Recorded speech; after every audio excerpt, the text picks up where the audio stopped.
शाम के धुंधले आलम में जब सूरज की लालिमा जंगलों को चीरती हुई डूबने लगी थी, एक पुरानी जंग लगी ट्रेन धीरे धीरे एक भूले बिसरे रेलवे स्टेशन की ओर रेंग लगी थी। इंजन की सीटी इतनी कमजोर थी कि वो हवा में घुलकर एक सिसकी जैसी लग रही थी। डिब्बे के अंदर दो भाई रामू और श्यामू बैठे थे। रामू 38 साल का मोटा तगड़ा किसान, जिसकी आंखों में हमेशा एक पुरानी चिंता की झलक रहती थी। श्यामू 35 का पतला दुबला शहर का क्लर्क, जो किताबों और पुरानी डायरियों का शौकीन था। वे 25 साल पुरानी एक घटना की तलाश में दिल्ली से निकले थे। उनके चचेरे भाई का बेटा छोटू, जो इसी स्टेशन पर गायब हो गया था। भैया, क्या पता आज राज खुले, श्यामू ने फुसफुसाते हुए कहा, लेकिन उसकी आवाज में डर साफ झलक रहा था। रामू ने सिर हिलाया, लेकिन उसके हाथ कांप रहे थे। ट्रेन जैसे ही रुकी तो बाहर का नजारा देखकर दोनों का कलेजा धक से रह गया। स्टेशन इतना छोटा और जर्जर था कि उसे खंडहर कहना ज्यादा सटीक होता। टूटे प्लेटफॉर्म पर घास उगाई थी। जंग लगे साइन बोर्ड पर भूतिया स्टेशन लिखा था, जो हवा में लहरा रहा था। चारों ओर घना जंगल, जहां पेड़ों की डालियां आपस में उलझी हुई थी, मानो कोई काला साया छिपा हो। हवा में मिट्टी और सड़ते पत्तों की सौंधी गंध घुली थी, और दूर कहीं एक कौवे की कर्कश आवाज गूंज रही थी। कोई यात्री नहीं, कोई कुली नहीं, सिर्फ सन्नाटा, जो इतना गहरा था कि उनकी सांसें भी सुनाई दे रही थी। वे प्लेटफॉर्म पर उतरे, बैग कंधे पर लटकाए, इधर उधर नजर दौड़ाते हुए। कहाँ है सब? रामू ने बुदबुदाया। तभी स्टेशन के कोने में एक टिमटिमाती लालटेन की रोशनी नजर आई।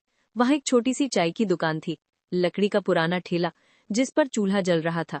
दुकान पर एक मध्यम आयु का आदमी, करीब 45 साल का, पतला चेहरा, झुर्रियां भरी आंखें और दाढ़ी में सिगरेट की राख, चाय उबाल रहा था। उसका नाम था हरिया, जो 20 साल से यहीं अटका हुआ था। दोनों उसके पास पहुंचे। भैया जी, 2 कप चाय मिलेगी, गरम गरम, रामू ने आवाज दबाते हुए कहा।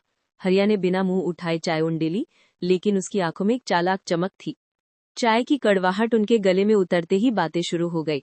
आप कहाँ के हो? कितने साल से यहाँ फंसे हुए सुनसान में? श्यामू ने पूछा। हरिया ने मुस्कुराते हुए कहा, दिल्ली के पास का गांव। 20 बरस हो गए बाबू। ट्रेनें आती जाती है, लेकिन ये स्टेशन जैसे कोई भूत पकड़ लेता है। रामू ने गहरी सांस ली और राज खोला। हम भी दिल्ली से ही एक पुरानी ज्वाला बुझाने आए। 25 साल पहले 1998 में यहाँ एक 8 साल का बच्चा गायब हो गया था। नाम था छोटू, हमारा रिश्तेदार। कोई सुराग नहीं मिला। सोचे शायद कोई जानता हो। हरिया का चेहरा पीला पड़ गया।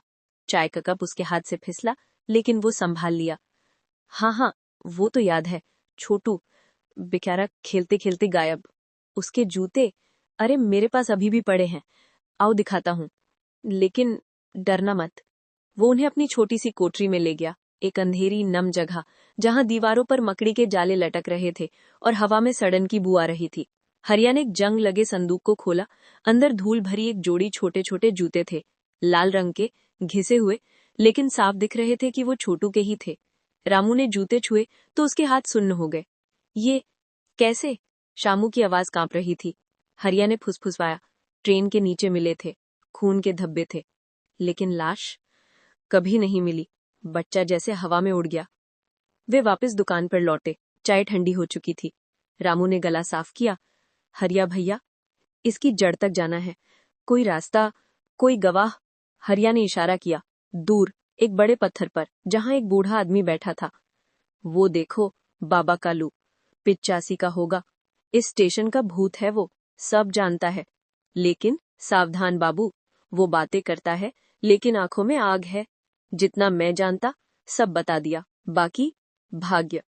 शाम के 4 बजे का वक्त था। सूरज अब आधा डूब चुका था और जंगल में छायाएं लंबी हो रही थी।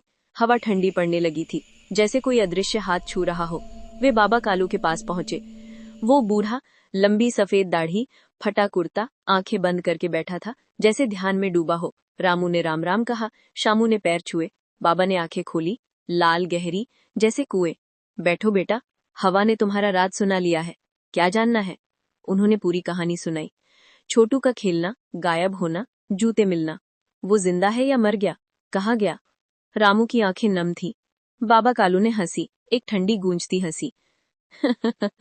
सब पता है बेटा, लेकिन सुनो ध्यान से। ये चक्र है जन्म मृत्यु का। 55 साल पहले 1970 की बात है। मैं अमीर व्यापारी था कालू सिंह, सोने चांदी से लगा। इसी ट्रेन से लौट रहा था। स्टेशन पर उतरा कुछ सामान लेने। तभी 2 जवान लुटेरे, एक मेरा जानने वाला दूसरा अनजान, ने मुझे घेर लिया। पैसे दे वरना। लेकिन मैंने हिलना ना। उन्होंने मुझे पीटा, चाकू मारा और ट्रेन के आगे फेंक दिया। मौत आई लेकिन आत्मा अटक गई इस स्टेशन पर। मैं इंतजार करता रहा उन हत्यारों का। सोचा लौटेंगे तो बदला लूंगा। दोनों भाई सिहर उठे। हवा रुक गई थी। बाबा जारी रहा। वो बच्चा छोटू, वही तो मेरा हत्यारा था। जन्म का चक्र। 25 साल पहले वो लौटा बचपन के रूप में। यादें जागी, अपराध की आग ने उसे जलाया। वो यहाँ आया मेरी आत्मा से सामना करने। जूते मैंने ही छिपाए, एक निशानी, ताकि कोई खोजे। लेकिन चक्र पूरा हो गया। छोटू ट्रेन के नीचे, वही रास्ता जो मैंने लिया, खून से सना लेकिन शांति में। अब तुम्हारी बारी, या भागोगे? अचानक स्टेशन पर एक ठंडी हवा का झोंका आया। दूर ट्रेन की सीटी बजी लेकिन इंजन नजर नहीं आया। रामू और शामू पीछे हटे, दिल की धड़कनें तेज। हरिया की दुकान खाली थी, चूल्हा बुझा, संदूक खुला और बाबा कालू गायब। सिर्फ हवा में एक फुसफुसाहट, रहस्य कभी न खुलेगा। वे भागे, ट्रेन पकड़ी, लेकिन रास्ते भर छोटू का चेहरा नजर आता रहा, मासूम मुस्कान में छिपी एक पुरानी हत्या की परछाई।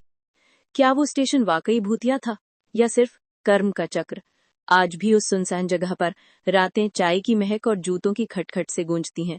और अगर कभी ट्रेन रुके तो सावधान, कोई तुम्हें बुला रहा हो।